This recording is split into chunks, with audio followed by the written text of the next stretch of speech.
What do you do when you've prayed and nothing changes? James has an answer. Keep praying. We've come from trials, temptation, faith, and works, our words, pride, humility, and now James brings us to endurance, prayer, and restoration. And there's something beautiful waiting for us in this final chapter. James is going to take us right back to Job, so listen for that. Welcome back to Bible with Berney. Before we read, I want to tell you where we're going next. I've made the decision. After James, we're going to Romans. We've already walked through Psalms, Proverbs, Ecclesiastes, the Gospel of John, Job, and now James. We've explored wisdom, the life of Jesus, suffering, faith, endurance, and practical Christian living. Romans is going to take us deeper into the foundation underneath all of it. Sin, grace, faith, salvation, the Holy Spirit, God's sovereignty, and what it means to be transformed by Christ. So that's where we're headed. But first, let's finish James. Before we get started, let's pray. Father, give us endurance when it hurts and teach us to pray faithfully. In Jesus' name, amen. James chapter 5 from the CSB. Come now, you rich people, weep and wail over the miseries that are coming on you. Your wealth has rotted and your clothes are moth-eaten. Your gold and silver are corroded, and their corrosion will be a witness against you and will eat your flesh like fire. You have stored up treasure in the last days. Look, the pay that you withheld from the workers who mowed your fields cries out, and the outcry of the harvesters has reached the ears of the Lord of armies. You have lived luxuriously on the earth and have indulged yourselves. You have fattened your hearts in a day of slaughter.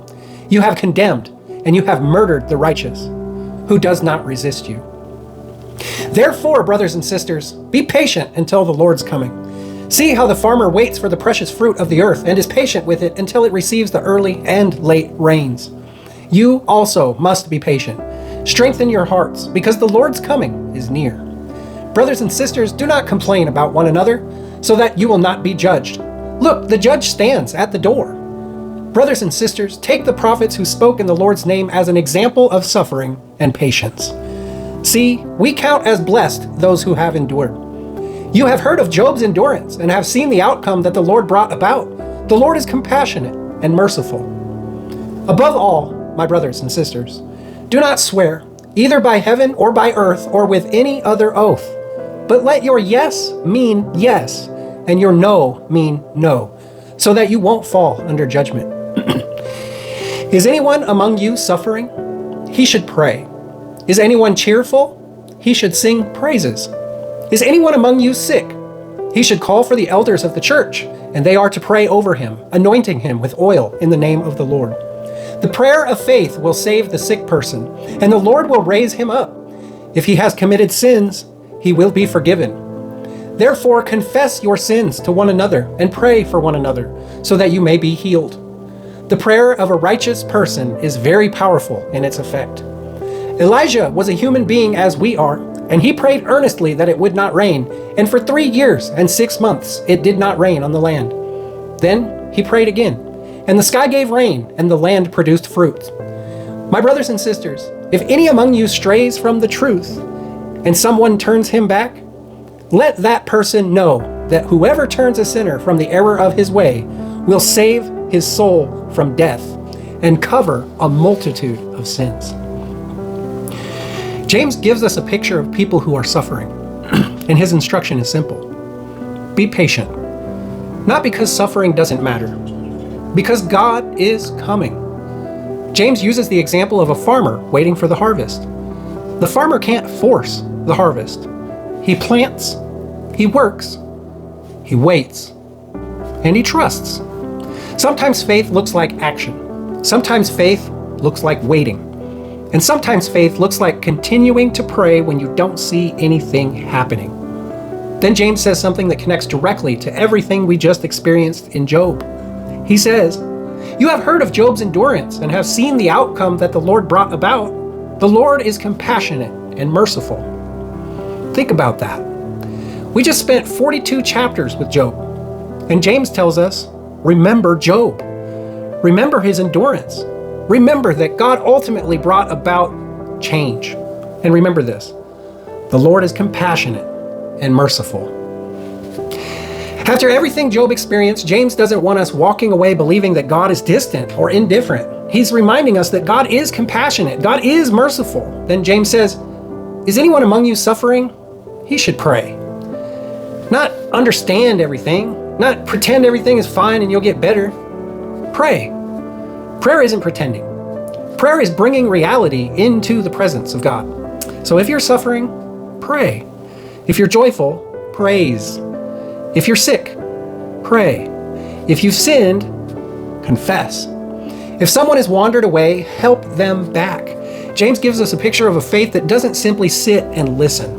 It reaches out toward God, and it reaches toward other people too. That's genuine Christianity. And there's one word I want us to remember: endurance. Endurance means remaining faithful under pressure, and that's the thread that connects Job to James.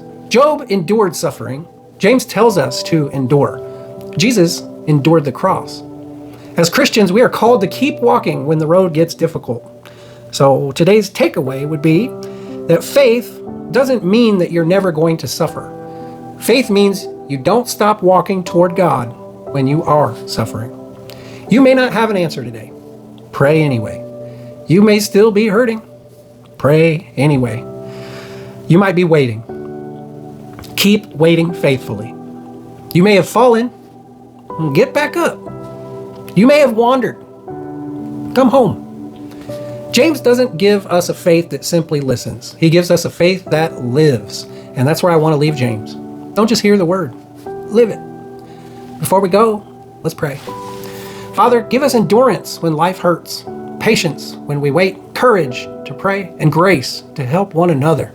Keep us close to you. In Jesus' name, amen. And just like that, we finished James. If you've been here through Job and James, congratulations.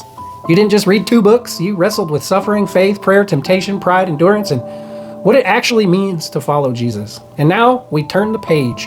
Our next journey is Romans. It's going to take us deeper. We're going to wrestle with some of the biggest questions of Christianity. What is sin? What is grace? What does it actually mean to be saved by faith? What does the Holy Spirit do in us? What does God's sovereignty mean? What does it look like? And what does it look like to actually become a new person in Christ? So if you've been walking with me, it's not a good time to stop. Tell somebody, share this journey, hit the like button, invite someone to open our Bibles together. This isn't about building an audience that simply watches Bible videos. It's about building people who open the Word and let it change them. Keep praying, keep believing, keep walking. Don't just hear the Word, live it.